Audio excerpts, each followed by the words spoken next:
When and why did you start playing? I started playing music when I was really little, probably about 5 years old. Why did I start playing? Well, I listened to music and I liked it. And just kind of having exposure to different instruments and stuff, I would maybe instead of playing, chutes and ladders or something, I would prefer to kind of sit down with a guitar and kind of make something up or be doing something like that, making something up. And that's probably why I started to do music or was interested in it, because I realized I could. I had exposure to different instruments and I realized that I had a knack for it. And people around me would kind of acknowledge that I had an ability, it was clear. So that's probably why. Which instruments do you play? Well, I would say that I don't have a mastery of any instrument really, but I do play all the conventional rock and roll instruments: bass guitar, keyboards, piano, drums, and I do sing, so a little bit of singing. What was the first tune that you learned? I would say that it was, I can't remember one song, but I can probably say with a certain degree of certainty, probably the early 80s heavy metal music, especially on the drums. I was influenced a lot by Kiss and like most musicians my age. I was influenced by Kiss and maybe Black Sabbath and early Foreigner, a lot of music like that my older brothers and sisters were listening to. They were probably the songs I was most interested in. And as far as learning songs, it would probably be the early 80s LA scene kind of metal, Motley Crue, Ozzy Osbourne, that kind of stuff. But I never really, honestly, was the kind of person who got a lot of enjoyment out of learning what other people had done. I mean, there was a certain amount of fun, of course, because music is always fun, but I was more interested in kind of doing something that I made up myself rather than imitating what somebody else had done before, But, I would say that, probably my earlier songs and my earlier attempts at songwriting were, derivative of other artists. I was emulating the artists that I liked the most, but I can't remember a specific song or anything like that. Is your family musical? I would say yes and no. I had a couple of brothers who took a swing at it. My older brother right above me had a guitar and a keyboard. Somehow he had managed to acquire a real electric guitar, an amplifier, and so I had the opportunity to, grab that when he wasn't around, and play around on it. And but he didn't stick with it, and my other brother, my younger brother, he took a swing at it too. But it wasn't I was the only one that really kind of stuck with it and really tried to make something of it. So, even though my older brothers and sisters weren't necessarily musicians, music was important to them, and probably like most teenagers, but I was younger, so I had access to their album collection, and I would listen to the songs that they liked and pay attention to what they liked. And so I wouldn't say that I have a musical family as far as playing instruments is concerned, but music was something that was considered, I think, important in my house growing up. Which famous musicians do you admire and why? Well, I would say that there's probably too many to list them all. There's a lot of famous and not famous musicians that have influenced me a lot or impacted me a lot, or that I admire.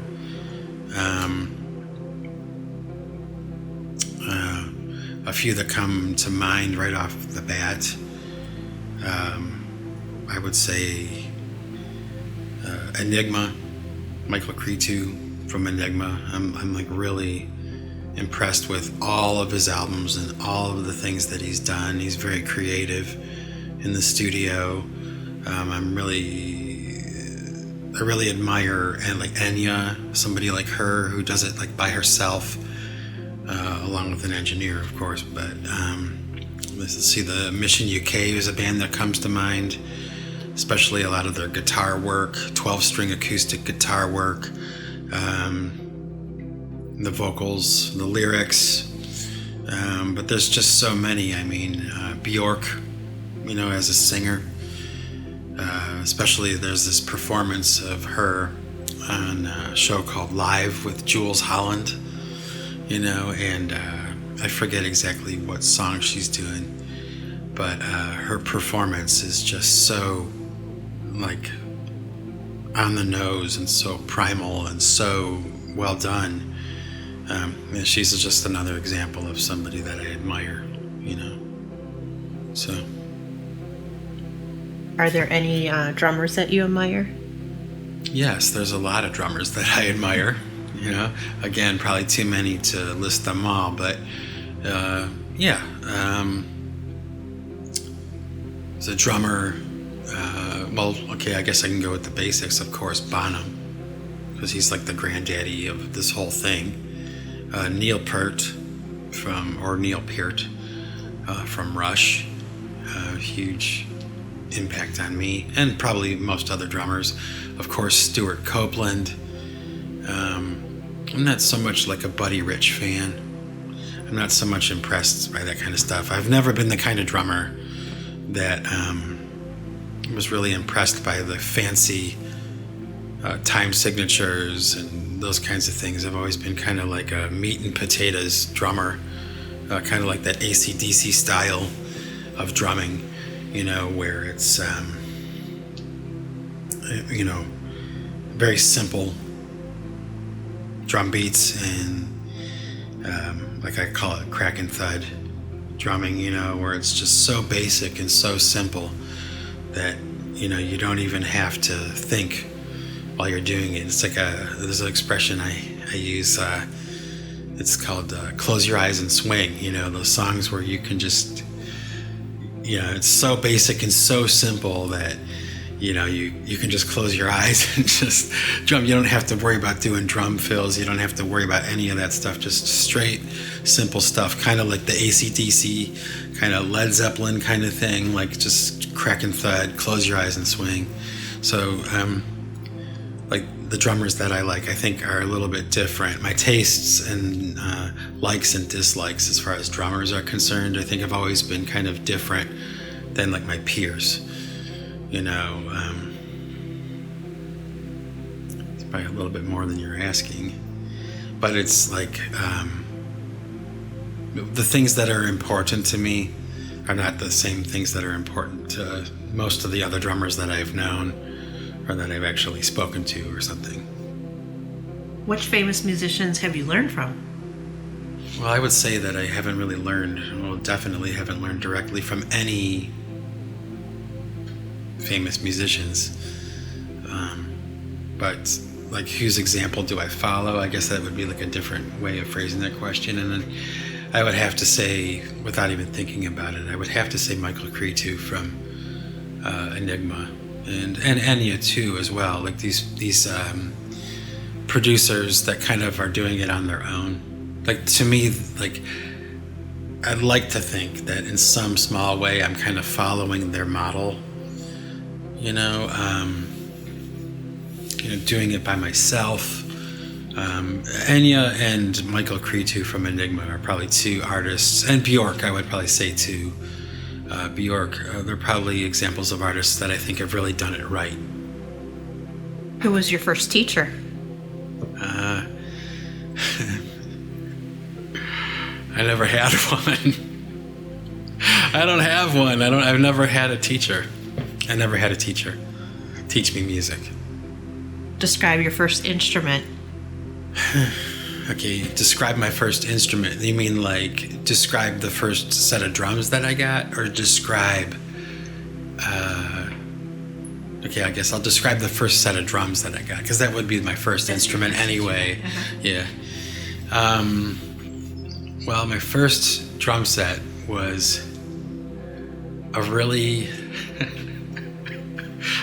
crappy drum set. It was a Lyra brand name, drum set, Lyra. I don't even know if they make them anymore at all. Like some Japanese drum, really crappy single tom, a bass drum, a snare drum, a broken cymbal, and a kick pedal. That was my first drum set, and it was a yellow sparkle. It was terrible, horrible, but I did wind up eventually amending that drum set, adding to it, and I did perform with it, I think once or twice live, but it was yellow and nasty and old, and that's what I started on. Eventually that changed. What are your fondest musical memories, in your house or your neighborhood or your town? Well, I would say there's been a lot. It's kind of hard to pinpoint one. But I remember this one time, and it's something I haven't thought about in a long time. I had a group of friends over my house, and my drums were in the basement, of course, and all these friends were there, and I had a big enough drum set at that time where I could kind of parse out my drum set to everybody in the room, and I gave everybody a pair of drumsticks, and then for an hour and a half or 2 hours, we all just were drumming together like a drum circle, a spontaneous drum circle in my basement. And of course we were all hammered and partying, but everybody was having the time of their lives, and I just remember that. If you ask me, that's one of the things that comes to mind first. I also have a really distinct memory of listening to the radio in headphones when I was little, and this is back in the days when radio was still radio, and I would put a pillow on the ground, and I would plug the headphones in, and I would listen to the radio in headphones, and it was the late 70s, early 80s, so the radio was great. I mean, you had Phil Collins, In the Air Tonight, the REO Speedwagon, the early stuff from them, Foreigner, of course, Kiss, of course, Led Zeppelin, AC/DC. I mean, this was all on the radio, and I remember being a little kid, I'd put the headphones on and I would just kind of disappear for a while. And that's still something that I kind of do. I still prefer to listen to music in headphones. I listen to music all the time in headphones, and that's how I prefer to listen to it. Maybe with my eyes closed, or with the lights off, so that it becomes more about what I'm hearing rather than what I'm seeing. And I can really listen to music like that. I do that a lot. Were you influenced by old records and tapes? If so, which ones? Absolutely. Particularly, what comes to mind, Which ones? The early Foreigner. There was a lot of that in my house. I really liked their music when I was a kid, and my brother had all their albums, so I remember I'm going to have distinct memories of, grabbing those early Foreigner records and listening to those. Was there a certain Foreigner album that you gravitated towards than others? That's a good question. Yeah, probably their first album. Probably the Foreigner's first album, the debut one, the one when they're all on the cover, the painting of them on the cover with their luggage, they're traveling or something. Yeah, I remember that album. Who are your favorite musicians? Or groups, or bands, or CDs? Wow. There's a lot. You mean now? Yeah, now. Now.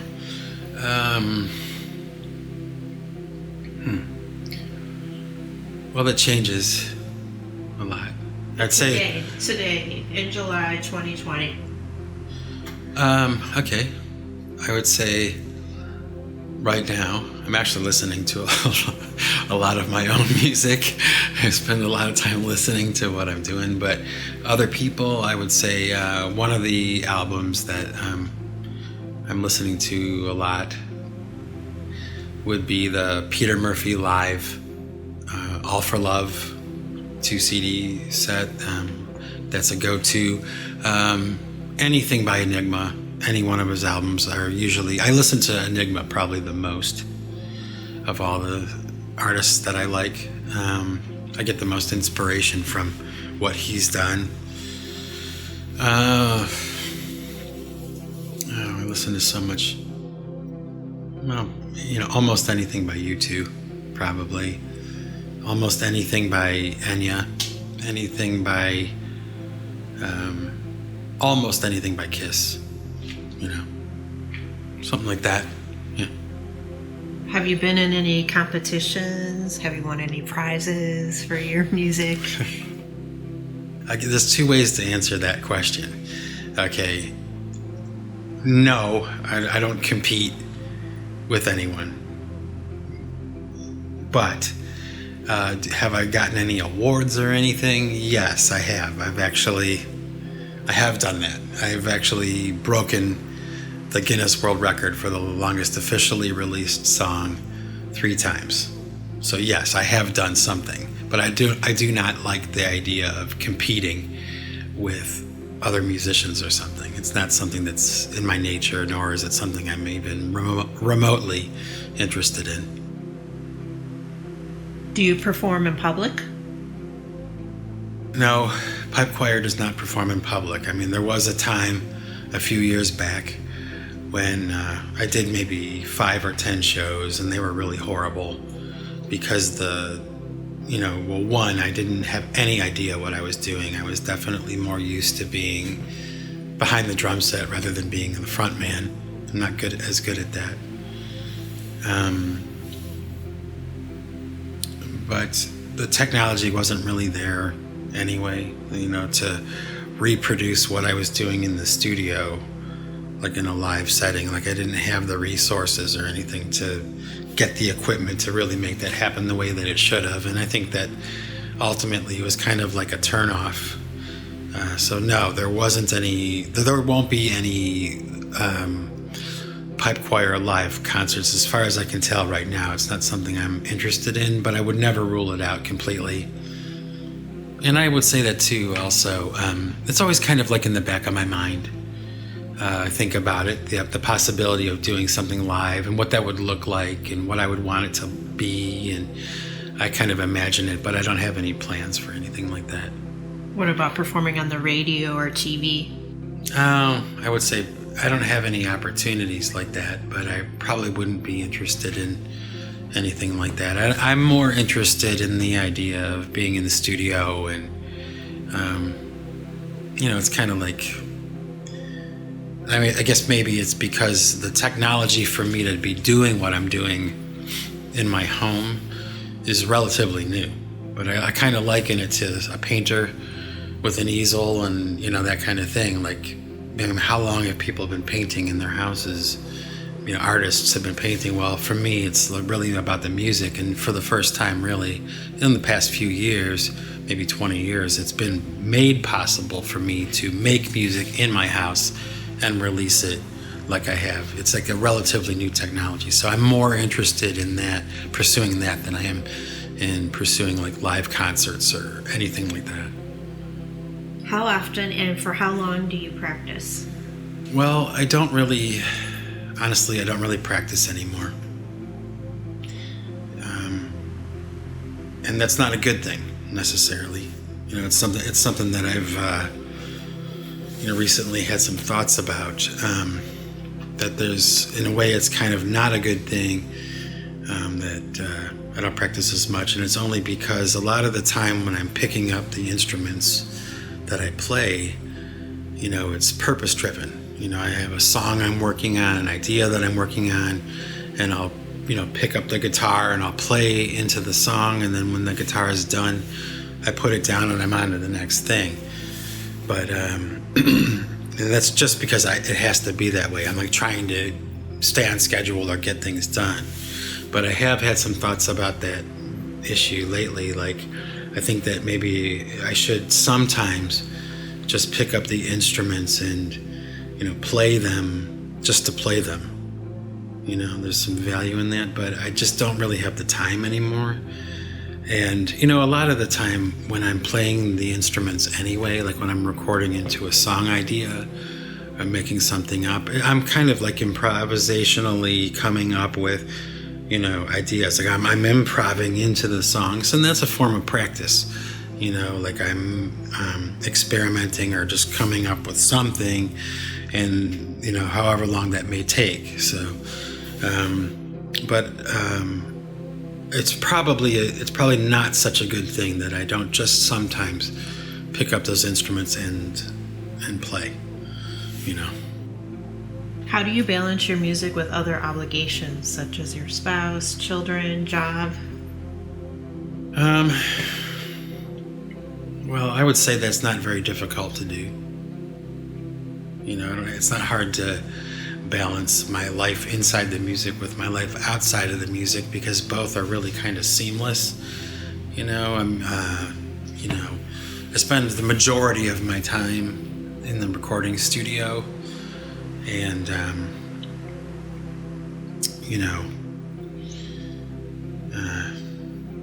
what was the question again?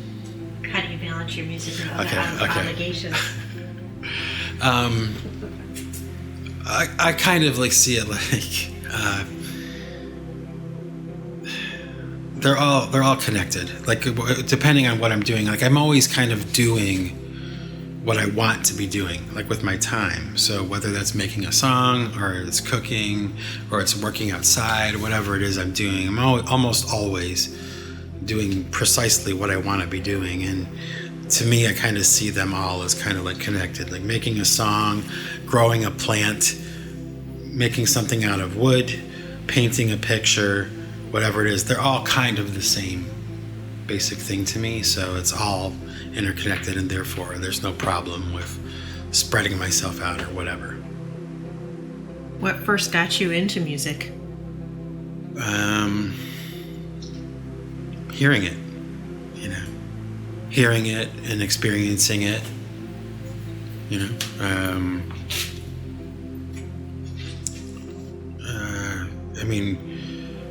it's the kind of thing, I guess, like once you have exposure to anything, like an instrument or something like that, you pick it up and you start playing around. And like for some people, they don't put it down.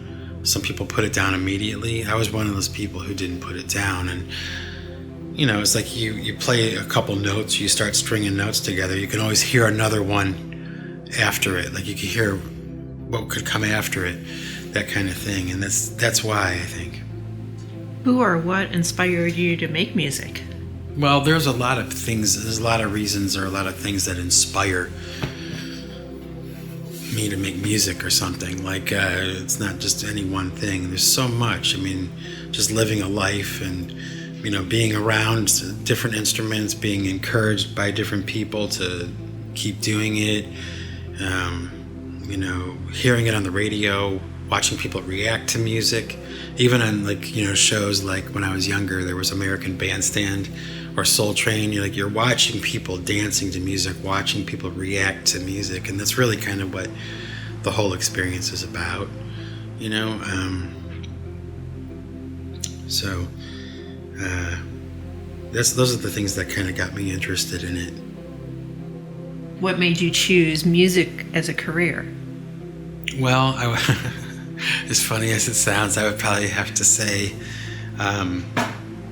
looking at the Kiss Alive 1 album cover, that was like probably the first time I can specifically remember looking at something like that and thinking, okay, that's what I want to do. I kind of get the feeling, I'm not sure, but I kind of get the feeling that Kiss was to my generation what the Beatles on Ed Sullivan was to the generation that came before. So I'm sure it's not unusual. But yeah, the first time I saw Kiss Alive 1, I saw the cover, and I went, okay, I don't know what it is that they're doing, but that's what I want to do with the rest of my life. I want to throw it all away. What is your creative process like?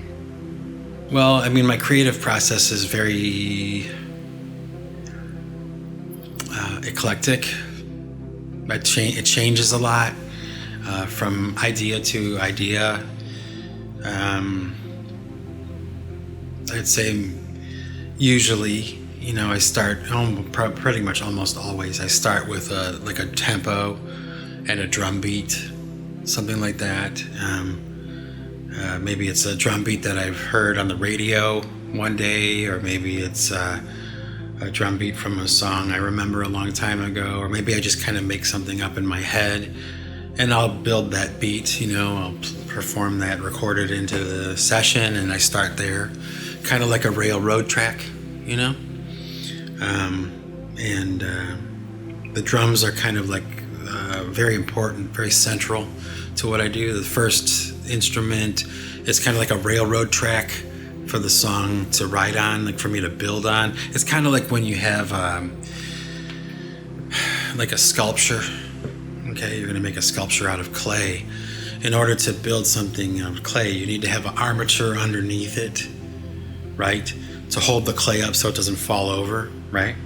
Well, that's kind of like how I see the drums. They're kind of like the armature, and the music and all the other singing and all that stuff, that's kind of like the clay, right? Now, sometimes I'll take that drum track, like every song I do, I start with a drum track, but sometimes I'll take that drum track out when the song is finished.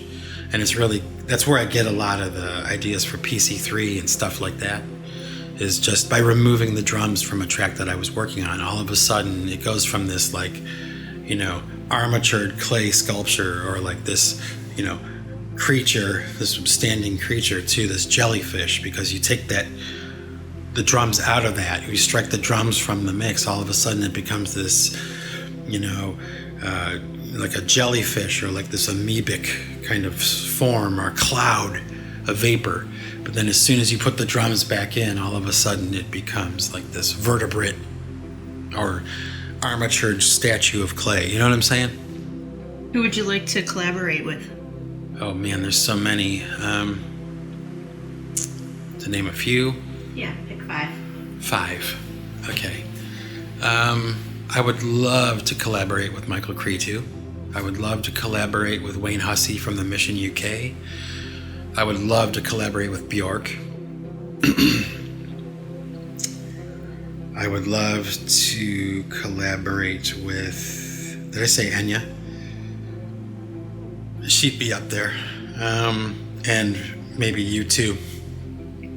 If you can go open a show for any artist, who would it be? I wouldn't want to open a show for anybody, probably. That's not something I would be interested in. But I would say there are probably a few bands that I would like to sit in with. Yes. Okay, so let's say, for instance, like U2, invited me up on stage to, play Where the Straits Have No Name. I would probably be terrified, but I don't think it could get any better than that.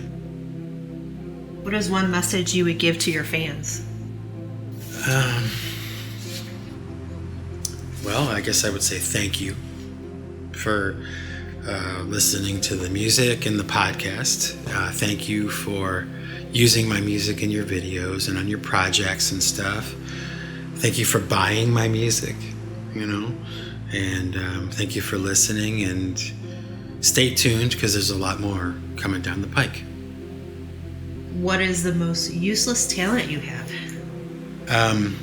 I don't have any useless talents, I don't think.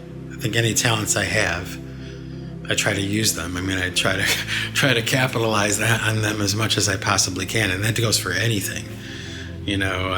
So no, I don't have any useless talents. Do you sing in the shower? And if you do, what songs? Well, I would say yes. I do sing in the shower. I sing all the time. I'm almost always singing. Actually, this is kind of funny. I don't know if this is just with me or with everyone, I don't know, but I have like this kind of like tick where I'll hear like a little bit of music or a little bit of a melody, and I'll walk around all day singing it, repeating it over and over again. And that's usually how I work out songs and that kind of stuff. But you know, it's kind of like annoying a little bit, I think, for me. But my wife will do this thing where it's pretty funny. She'll sing something like really horrible, like in the morning, and she knows that if I hear it, you know, I'll walk around all day long singing this horrible song. So, you know, she'll sing like in the morning, she'll sing like Betty Davis Eyes by Kim Carnes, I think her name was. And, you know, not a horrible song, but, you know, not the kind of song you want to be singing all day. But she knows that, come, 5 o'clock at night, I'll still be walking around singing Betty Davis Eyes. You know, it gets stuck in my head. You know, it's like a tick I have or something. It's a weird kind of thing, but I'm not sure if it's the kind of thing that other people experience. Or I never asked anyone. I never had the opportunity to ask someone. But it's a pretty funny. To me, it's a pretty funny thing. It's, you know, it is really how I do a lot of refinement, like writing lyrics. And in all seriousness, I mean, I really do it that way. That idea of like, I'll come up with a melody, maybe come up with a couple of scat vocal lines. I'll walk around all day singing that to myself, and eventually those mumblings, like I did with my voice, will turn into phrases and sentences, and I'll start connecting them. And that's usually the lyric writing process is usually born out of that kind of thing, where I'm walking around all day repeating, and, you know, working it out, refining it as I go. So I'm like I said, I don't know if that's just how I do it or if that's how other people do it. But it's true. What would you be doing right now if it wasn't for your music career? It's a good question. I would probably be like a cultural anthropologist or something like that. You know, I'm pretty fascinated by people and why they do the things they do, what they're doing and how they do things, and like the human condition, and just like cultural things and behavior, and like why people are the way they are. So yeah, I would say probably something like that, like a cultural anthropologist. How do you feel the internet has impacted the music business? Well, for one, it's made someone like me, it's made it possible for someone like me to actually build some kind of career, you know, in music. Because, you know, I don't have a band, and that's usually how bands make their money, and, you know. So I would say the internet has kind of opened up a whole new universe of possibilities, especially for somebody like me. So that's probably the biggest change that I can think of. What is your favorite song to perform? That's kind of a difficult question because I don't really perform live anymore. But I do have songs of mine that I think I like more than others, maybe a little bit. I go back and listen to them. You know, like Dream On would be one. And listen, you know, it's one of my favorites. Love is one of my favorites. I mean, I like them all, don't get me wrong. I really do like them all. Well, okay, I don't like them all. I like most of them. But I listen to something like Sister Wind. That's something that I'm pretty proud of, because it was kind of like the synthesis of all the things that I've learned, you know, over the past like 20 so years. You know, it's like something that I go back to and I listen to just because I'm happy with the way it was produced. And it was, like I said, kind of like the amalgamation of all the different things I learned how to do over the years, kind of coalescing into one idea. That song is probably the best representation of that, and it's something that I go back and listen to. So even though I may not be playing it all the time, it's something that I go back and listen to a lot. What is the best advice you've been given? Well, the best advice that I can think of is not necessarily just given to me, but I remember being younger and watching an interview with Michael Stipe from REM, and he said that if you're like a musician who's getting started out, trying to make it in music or whatever, the best advice that he could give was to not listen to anyone. Like if you're writing original songs and everything and people are critiquing it, don't listen to them. Just keep going with the vision that you have, the direction that you have. So that was probably the best advice I could think of. If you could change anything about the music industry, what would it be? If I could change anything about the music industry, I would change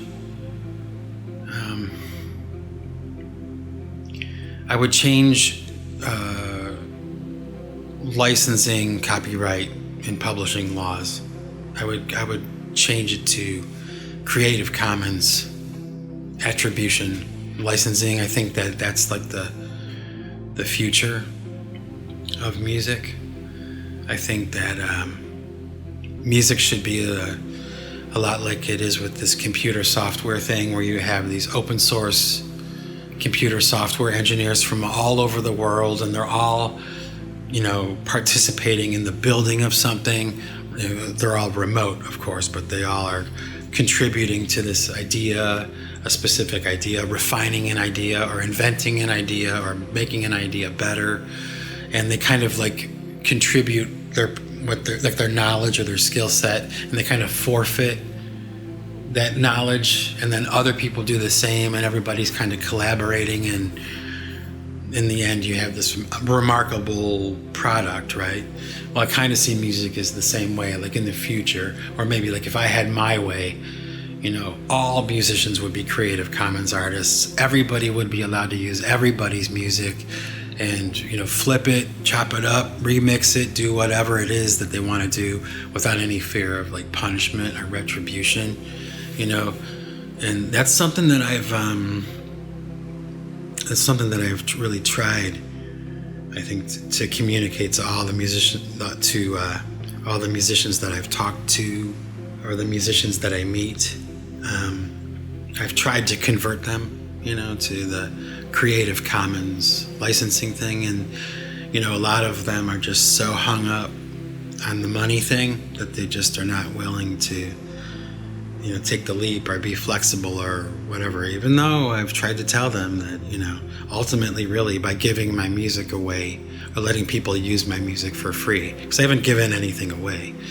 I own everything, but I allow people to use it, and by doing that, I've made more money.